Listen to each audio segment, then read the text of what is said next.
Hi అండి, నమస్తే. Welcome to my channel Lakshmi Ramana recipes. ఈరోజు మనం వంకాయతో ఒక మంచి రుచికరమైన రెసిపీని ప్రిపేర్ చేసేసుకుందామండి. అదేంటంటే వంకాయ వెల్లుల్లి కారం అండి. చాలా ఈజీగా టేస్టీగా మనం ఒక 10 నిమిషాల్లో ప్రిపేర్ చేసేసుకోవచ్చండి. వంకాయతో మనం ఏ రెసిపీ చేసినా కూడా అంత టేస్టీగా ఉంటుంది. వేడి అన్నంలో ఇలా మనం వంకాయ వెల్లుల్లి కారం చేసేసుకొని తింటే చాలా బాగుంటుంది. కాబట్టి ఎలా తయారు చేసుకోవాలో చూసేద్దామండి. ముందుగా స్టవ్ వెలిగించుకొని ప్యాన్ పెట్టేసుకోవాలి.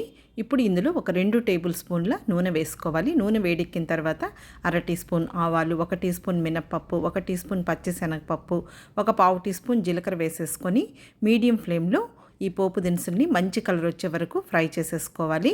ఇప్పుడు ఇందులో ఒక 2 ఎండుమిరపకాయలని తుంచి వేసేసుకొని, అలాగే ఒక మీడియం సైజులో ఉన్న ఉల్లిపాయని కూడా చిన్న ముక్కలుగా కట్ చేసి వేసుకొని, కొద్దిగా పచ్చి కరివేపాకు కూడా వేసేసుకొని ఒక నిమిషం ఈ ఉల్లిపాయ ముక్కల్ని ఫ్రై చేసేసుకోవాలండి. ఇప్పుడు ఇందులో ఒక 1/2 కేజీ వంకాయలను తీసేసుకొని, చూడండి ఈ సైజులో ముక్కలు కట్ చేసేసుకొని నేను ఉప్పు నీళ్ళల్లో వేసి పెట్టానండి. ఇక్కడైతే నేను ఈ కలర్లో ఉన్న వంకాయలతో చేస్తున్నాను. మీరు ఏ కలర్ వంకాయలైనా యూస్ చేసుకోవచ్చు. ఇప్పుడు ఇందులో ఒక 1/4 టీ స్పూన్ పసుపు పొడి, అలాగే రుచికి సరిపడా సాల్ట్ కూడా వేసేసుకొని ముందుగా ఒక 5 నిమిషాలు మీడియం ఫ్లేమ్లో ఈ వంకాయ ముక్కల్ని కలిపేసేసుకోవాలండి. ఇప్పుడు మూత పెట్టేసుకోవాలి. ఒక 2 నిమిషాలు మాత్రం మనం మూత పెట్టేసుకున్నామంటే చూడండి మనకు వంకాయ ముక్కలు అనేది కరెక్ట్గా వేగిపోతాయన్నమాట. మరీ ఎక్కువ నూనె ఏం అవసరం లేదండి.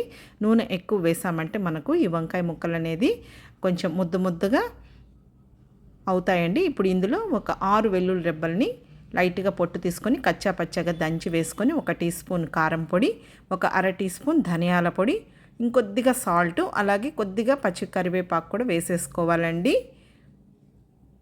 ఇప్పుడు ఇదంతా కూడా మనం మీడియం ఫ్లేమ్లో ఒకసారి అంతా కూడా బాగా కలిపేసేసుకోవాలి.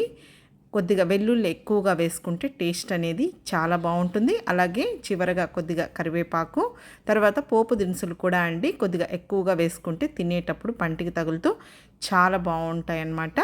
అంతే అండి. ఇప్పుడు మనం స్టవ్ ఆఫ్ చేసేసుకోవాలి. చూసారు కదా, చాలా ఈజీగా టేస్టీగా మనం ఈ వంకాయ వెల్లుల్లి కారంని ఎలా ప్రిపేర్ చేసుకున్నామో. సైడ్ డిష్గా కూడా చాలా బాగుంటుందండి. సాంబార్, పప్పు, పచ్చడి, రసం, పప్పుచారు అలా చేసుకున్నప్పుడు, లేదు వేడి అన్నంలో ఈ వంకాయ వెల్లుల్లి కారం వేసుకొని కొద్దిగా నెయ్యి వేసుకొని తింటే కూడా చాలా బాగుంటుంది.